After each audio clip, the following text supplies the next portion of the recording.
Nagpasa ng resolusyon ng City Council ng Maynila para humingi ng tawad sa gobyerno ng Hong Kong kaugnay ng Manila bus hostage crisis noong taong 2010.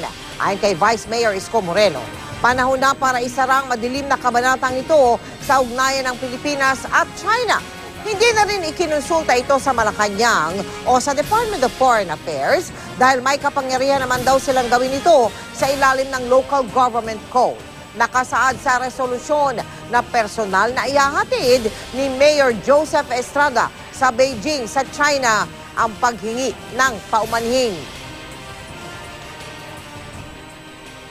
After so many years, siguro naman unti-unti na nag-heal yung wound na nangyari in between Hong Kong and Manila. We're not after to anumang animosity sa itaas. What we're after si Pangulong Mayor Erap ay ang kapakanan ng mga taga-lungsod ng Maynila.